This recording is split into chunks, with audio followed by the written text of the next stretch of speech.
Hell froze over, so here comes the Medicare for the Lazy Man podcast. The Medicare podcast with growing pains. And now crapped out once again, Medicare expert Doug Jones.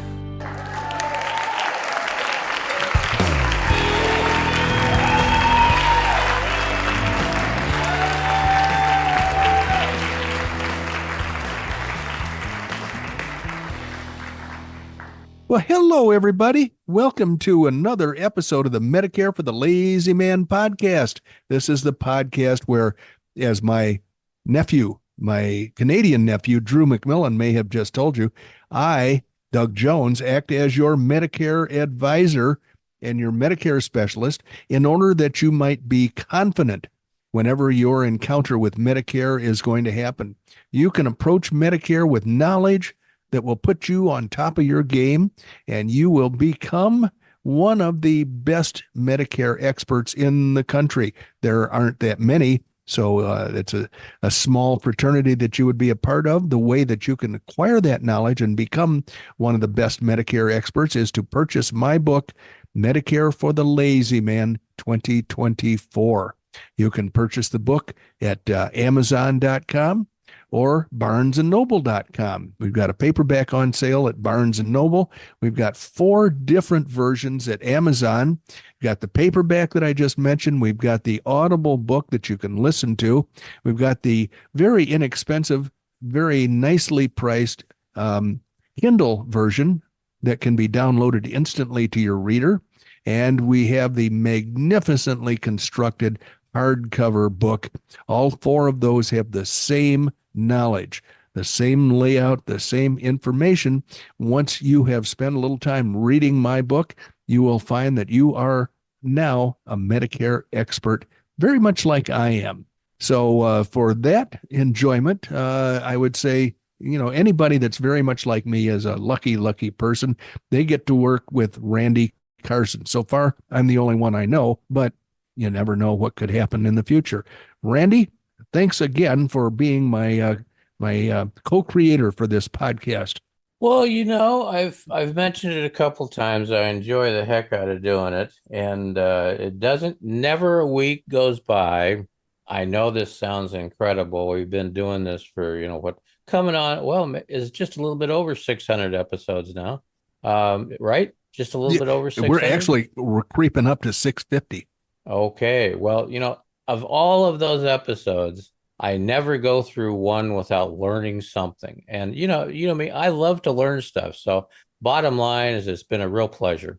You're like a knowledge magnet. Facts and figures just stick to your brain somehow. And then, I love facts and figures. And then you love to show off by stumping the insurance guy or the anti-insurance guy. And all of a sudden I get stumped and you're having a good time over there chuckling away.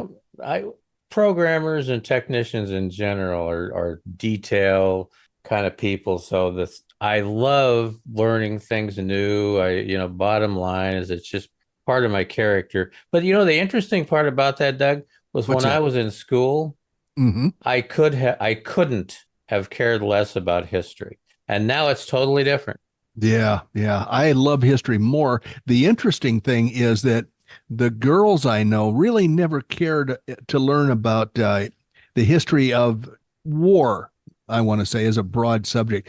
All of a sudden, over the last few months, the content curator has had me watching every damn thing Netflix has having to do with war, and then broaden it out to from World War II to World War I to the Romanov dynasty to a very wide variety of historical presentations. She never would have been interested in any of them, but all of a sudden she's watching those things like a student in a classroom.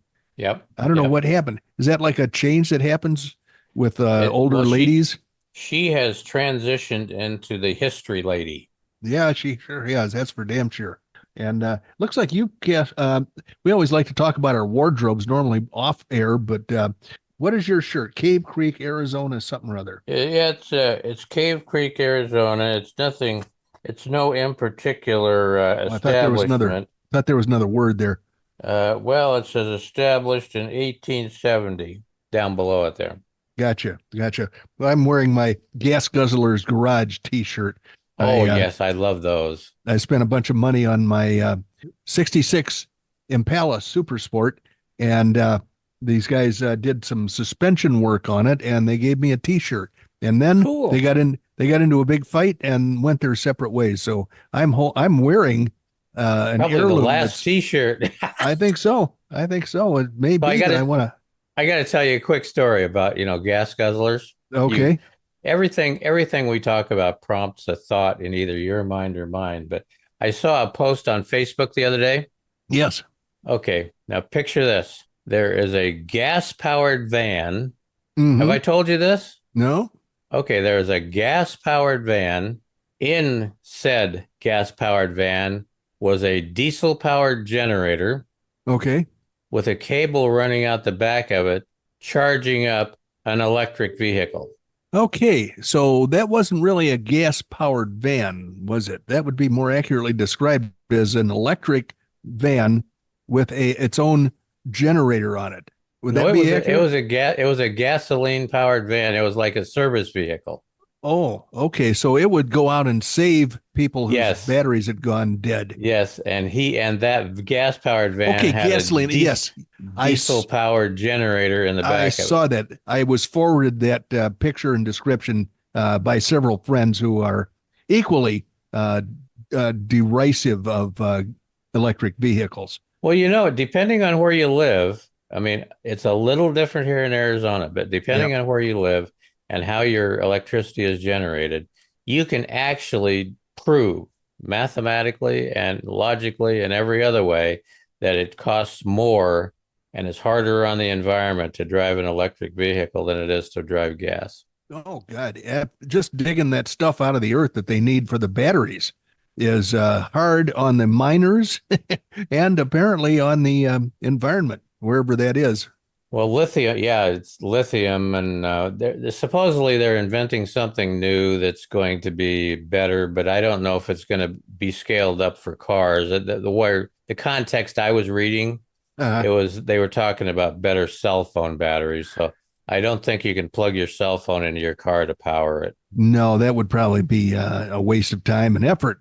Well, something, as long as we have unlimited quantities of petroleum, and as long as we have unlimited quantities of gas stations all over the country, and as long as you can recharge your gasoline-powered car in like 5 minutes or less, then I would say that that's going to be a fairly popular alternative for, transportation into the foreseeable future. Yep, absolutely. And I've got a horse. Well, there you go.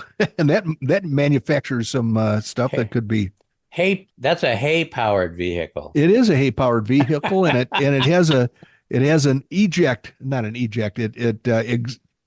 What does it do? It throws out some stuff from the rear end. Yes, it's called packaged. It's called packaged exhaust. Right, but you can throw that in a cook stove if you're out and about. Yes, absolutely. So it's multi-purpose. Well, as the nominal producer, we promised ourselves to get through to the moneymaker. We need to do that. So I'm going to go ahead and mute myself out and watch you march into the money-making opportunities. Well, I've got a lot of content that was curated by the content curator today, and it would be a shame to let that go to waste. So I'm going to start off with some correspondence that I've had with some of our favorite clientele. And I'm going to start off with our buddy Steve in Texas, who asked me a question. The question is, now this is a short, succinctly stated question. He said, it seems on Medicare, I never even see the bill for lab work. It doesn't show up in the Medicare website. I'm talking about taking blood tests at places like LabCorp and Quest. Do you know why this is so? And I haven't even answered Steve yet because I scratched my head on this. And then I asked the content curator, because she has gone through the EOBs from Medicare that I don't go through. And I hearkened back to my days when my mother turned 65. She was widowed shortly before she turned 65. And because I was a health insurance expert, she relied on me to make the right decisions for her. And so I started out in her Medicare membership period to keep track of every expenditure. Now, my mother was Miss Oklahoma for about 5 minutes. And up until age 30, she was a magnificent physical specimen. Then she got polio, and then things started going downhill. And she had thyroid problems. She had all kinds of things that went wrong over the years, and so she was fairly busy with medical treatment. And consequently, there was a lot of Medicare paperwork that flowed into the house that I was responsible for.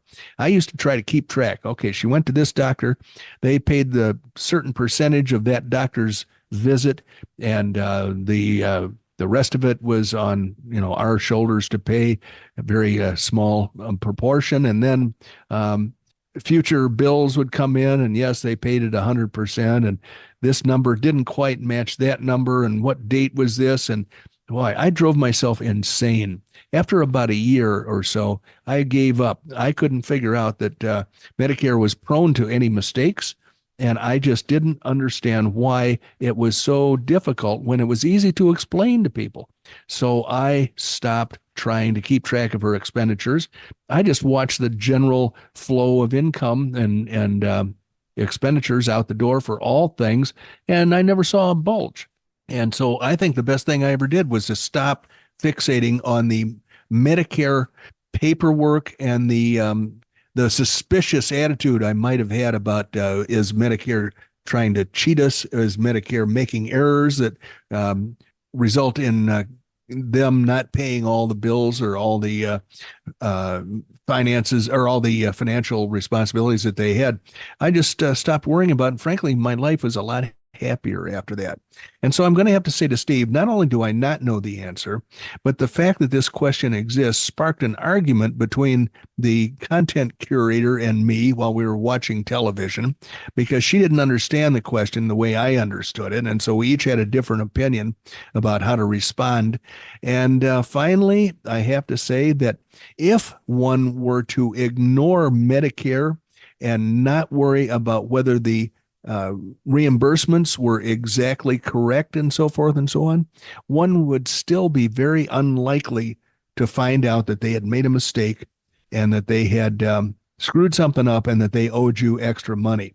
The most I've ever done in the realm of pursuing a potential error was to get an EOB from a doctor's office or a bill from a doctor's office and suspect that they had not made it to that bill and not made it to both Medicare and my Medicare supplement, which is a high deductible plan.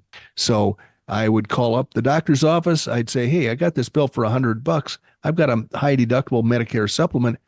Bill should be like $18. Please check and make sure you send it to Medicare and then to the supplement. And if there's a mistake, it's usually made in the doctor's office, or in this case, maybe the office of the laboratory. But if you're not getting billed for the blood tests, the cost of the blood tests, because they're not showing up anywhere, but you're not writing a check for the cost, I would say maybe that's all you need to know. Maybe your life is going to be happier if you don't know where those charges are. So that's my advice to Steve. It's not a very good answer to a serious question that he proposed. And maybe somebody else that's a fan of this podcast will let me know what they think a better answer would be. And I'm fine with that. I don't know everything. I want to know everything, but it's just not possible for me to retain all that knowledge. So as far as claims go, I know the general big picture percentages, but I don't know what happens to Steve's blood test cost.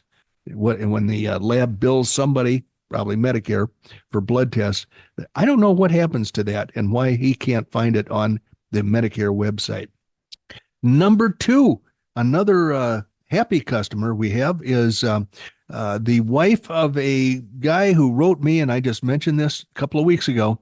I woke up one morning at 6 o'clock in the morning, and here was an email from somebody I'd never spoken to before, and he said, I am in dire need of getting out of my Medicare Advantage plan, and I am told by my wife that you can help me get away from my Medicare Advantage plan. I have to get it done in like 3 days. It was a real short period of time. Maybe it was 5 days. And so I did help him. I sprang into action. I said, here's likely to be the best Medicare and Medicare supplement plan that I can offer you. Would you like to go ahead with it? And he said, yes, I would. And then his wife called me and said, I don't really understand. Could you help me understand? And on the phone with both of them, I explained how the Medicare plan works, or Medicare itself, how the Medicare supplement plan and the drug plan. And at the end of the conversation, they both seemed to be very happy. And so here's a little note they wrote me. I just got it yesterday. It says, hi, Doug. We haven't received any ID cards in the mail yet. Is there a website to print out our temporary ones? We are going on a little trip to see the new grandson. We would like to have a card in case we would need one. And I understand completely that the cards that are going to be part of your wallet, probably forever, haven't arrived yet. And that's always a little hinky. So I actually had two ways to go with this, and I went the way of allowing them to control the process. But for the Medicare supplement, I sold them United American. It was the best company for the best price for the high deductible plan G that they are, buying from me, and that is going to serve them very, very well over the long haul.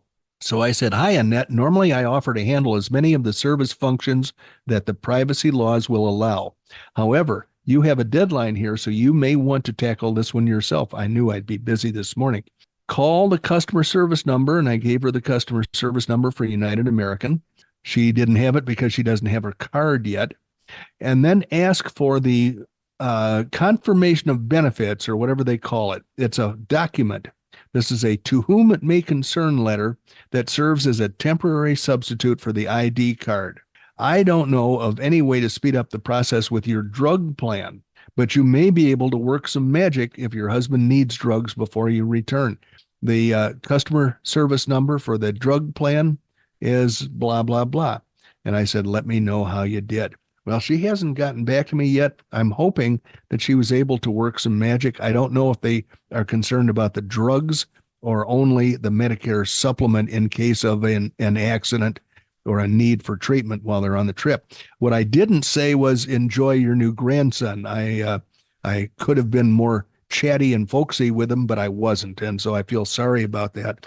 But anyway, they're very nice people. She's the one that works at Amelia Island in the I think she's a concierge, is kind of the way it sounded like from her signature on her email. And I hope that her trip goes well. Here is a third piece of correspondence from a client of ours. And this is kind of like good news. It's another stage in a life that I'm pretty sure has been a very fruitful and happy life, as far as I can tell. Hello, Doug. Mrs. Dominic and I decided to buy a house in Georgia, and he gave me the zip code. And we want to be near two of our children and our first grandchild. The builder is estimating that we should be able to close as soon as mid-December. Wanted to get your thoughts on how best to handle our supplemental plans, our Medicare supplements. We currently have Mutual of Omaha high deductible plan G, and he's talking about he and his wife. They started in July of last year when he left his employer plan. Wanted to see if there's any benefit in switching plans within the first policy year, i.e. not needing medical underwriting, or if we could simply make the change once we have a firm closing date. Thanks in advance for your support. And so I responded, congratulations. That sounds like an excellent thing to do, and I really hope it works out well for you. And I actually had my staff do some quoting. I have staff now, and they quote. When I ask them to quote, I developed a little form, and I email it to the staff, and then the staff sends me back quotes for about maybe 6 or 8 companies, depending on the state they're in. In Georgia, I think it was 6 companies. So I said to Dominic, I said, attached, you will find a chart showing the high deductible plan G rates from the companies that I use in Georgia. You will note that I have advanced your ages because you're talking about doing this at the end of the year. You'll each have a birthday before you move. So I wanted to see what the premiums would be from these companies. But there are two things that we don't know. First of all, Mutual of Omaha, I called Mutual of Omaha, and they're going to adjust your rates and apply those to your current premium. I have formally requested that information from Mutual of Omaha, and I'll send it to you as soon as I have received it. Item number two that we don't know is what will happen to the existing rates for the companies that I quoted here and sent to you and attached to the email. If they have rate increases during the course of the year, then that throws these numbers out the window. So at best, what we're dealing with is an educated guess as to what the rates would be like in their area of Georgia by the end of the year. So therefore, in order to give you the best available information, we will have to do this again next November or December and report your move to Mutual of Omaha after that. As always, let me know how else I can be of assistance. And then he wrote a very nice thank you. I didn't address his concern about medical underwriting. In reality, the medical underwriting is likely going to have to be done because more than 6 months will have passed since their Part B effective date. It's possible that that a birthday rule or something like that could apply, but I'm inclined to think not. So the medical underwriting, if they want to change companies, is going to be something to be dealt with. I don't know that either of them have any medical problems. But the other thing is, if they just stay with Mutual of Omaha, which is a fine company, they wouldn't need to go through any medical underwriting at all. So that is the nuts and bolts of Dominic and his lovely bride moving to Georgia to be close to their family. And I wish them much, much happiness. Here's a good news for people in North Carolina. I read you a statement a few weeks ago about the troubles that United Healthcare, the world's largest health insurance company, was having with the University of North Carolina medical system. And I said, it looks like their negotiations have come to a screeching halt and they're going to need to part ways. And this meant trouble for anybody that was in a Medicare Advantage plan issued by United Healthcare and for people who use doctors and hospitals at the University of North Carolina medical system. They are now reconciled. And the good news for anybody that has a Medicare Advantage plan from United Healthcare in North Carolina and that uses doctors in their network,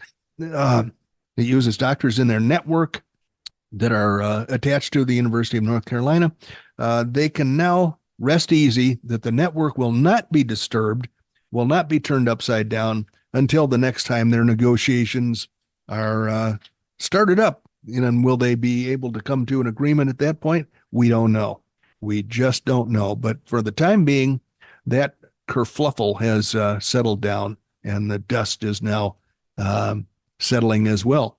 What to do about Medicare and Social Security when you move? Now, this might be something that pertains to Dominic and Mrs. Dominic.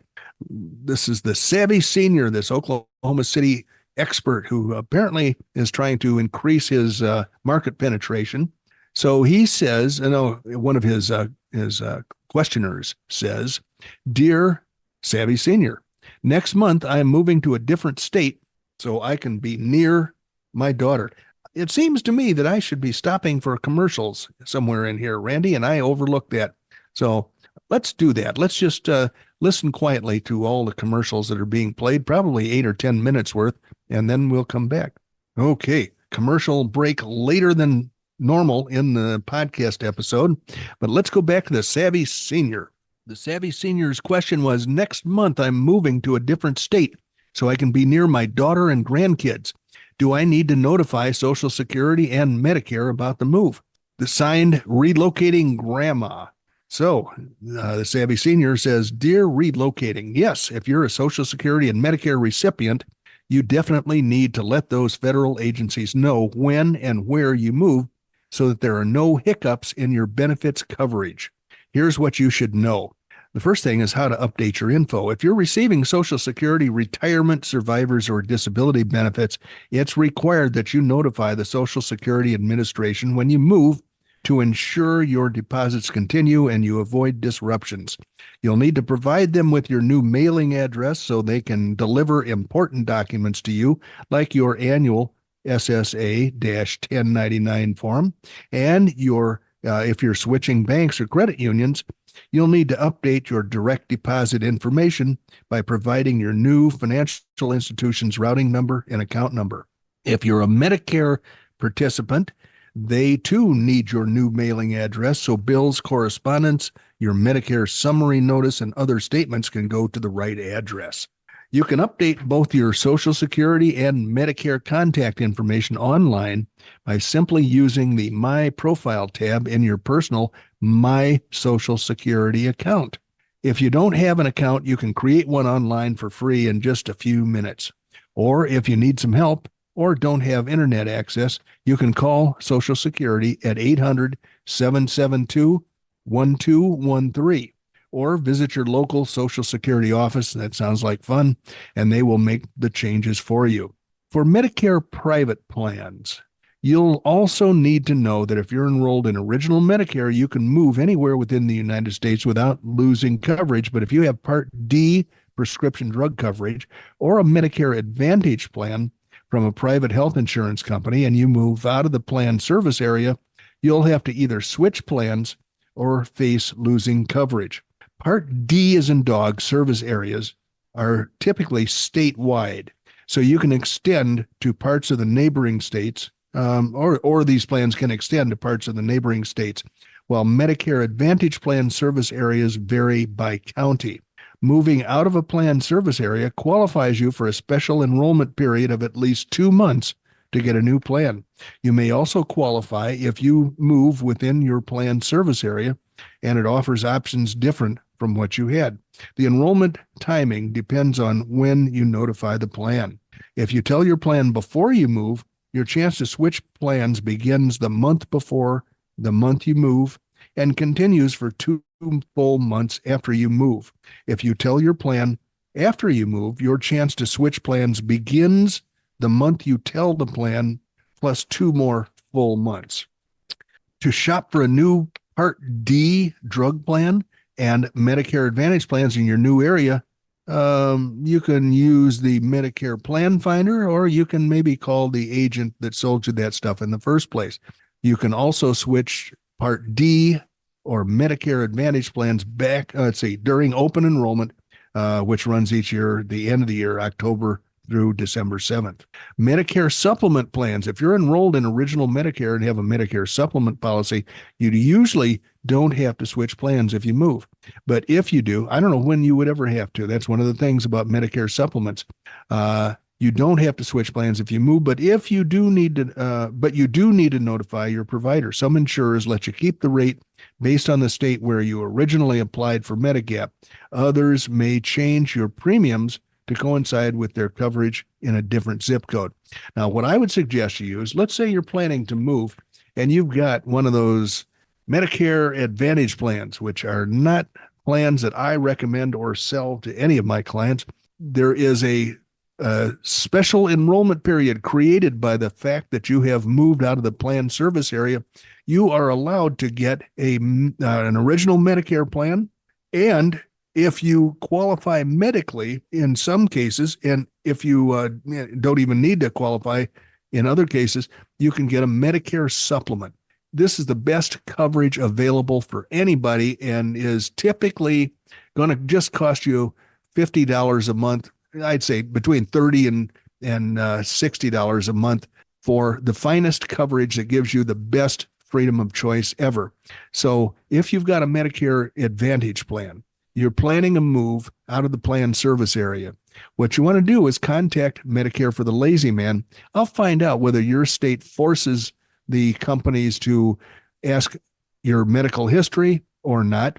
But if you wanted to change from your Medicare Advantage plan to regular Medicare, Original Medicare, plus a Medicare supplement, I would be happy to find out whether or not it is possible for you to do that. I wouldn't suggest moving to Original Medicare if you can't qualify based on health history for a supplement plan, because a supplement is very important to pick up the pieces to fill in the gaps to cover you in case of a huge medical expense.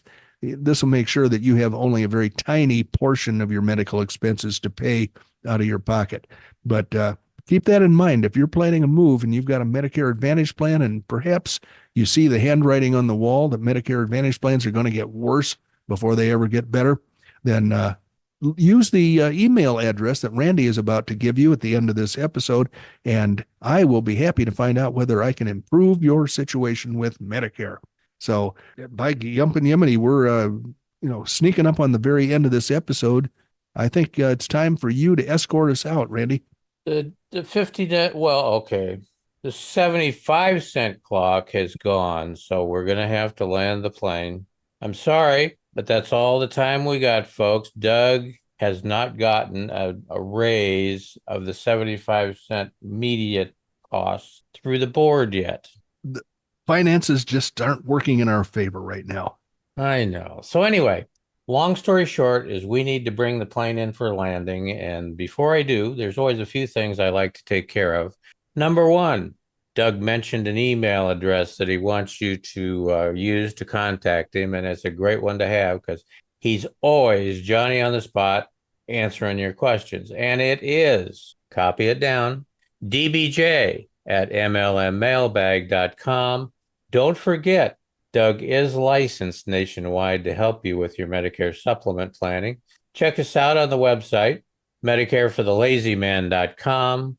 We would appreciate it if you could find a place somewhere in the world of internet to drop a couple reviews for us on the content that we produce. The numbers are everything. And I know we're just early in the year in April, but bottom line is we got to start talking numbers more so than ever. So anyway, long story short is last, but certainly not least, thank you. Thank you for joining us. You could have been a number of different places doing a number of different things, and you weren't. You were with us, which is exactly where we like to have you, listening to Medicare for the Lazy Man podcast with Doug Jones. But if you weren't checking your watch, you have just spent about 32 and a half minutes with Doug. I guess I should probably use your catchphrase. The anti-insurance guy from Oklahoma. No more. He's living in Cave Creek in the high ground up in the, let's see. I'm going to put him in at about, in his fortress of solitude, about 12,500 feet today. Even though it's about 78 degrees, it's not going to be that warm up where he's at. No, but I'll take it because I see summer on the horizon and I love summer. So thank you very much, Randy. And thank you, ladies and gentlemen, for joining us. We'll look forward to serving you with Medicare knowledge at our next episode. Bye-bye.